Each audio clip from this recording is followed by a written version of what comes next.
அப்போ ஸ்கூல் படிச்சதெல்லாம் ஃபுல்லா படிச்சீங்க அப்போ பியூசியில்? ஸ்கூலில் படிச்சுனா எங்கள் வீட்டில் ரொம்ப கஷ்டம். காலையில் 5 மணிக்கு டியூஷனுக்கு ஆள் வரும். 4:30 மணிக்கெல்லாம் எழுந்திரிச்சு டியூஷன் இதை பண்ணணும். 6 மணிலேருந்து 6:30 வரையும் டான்ஸு. அதுக்கப்புறம் குளித்து மறுபடியும் ரெடி ஆகி பிரேக்ஃபாஸ்ட் எதாவது சாப்பிட்டு அப்புறம் தான் இதுக்கு போகணும், ஸ்கூலுக்கு போகணும், கான்வெண்ட்டுக்கு போகணும்.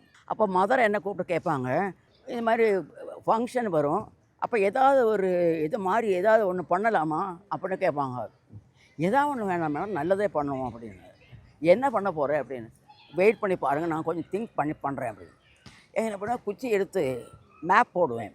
போட்டுட்டு திங்க் பண்ணேன், இந்த ஊரில் என்ன காஸ்டியூம், அந்த ஊரில் என்ன காஸ்டியூம், அப்படி திங்க் பண்ணி அந்தந்த இடத்துல கேரளா முண்டு இது, இந்த பக்கம் கதகளி அது வச்சுருவேன், அந்த பக்கம் பரதநாட்டியம் அது அந்த அந்த பக்கம் நடக்கும், கதக் டான்ஸு அந்த ட்ரெஸ்ஸு போட்டு கதக் இதுவே.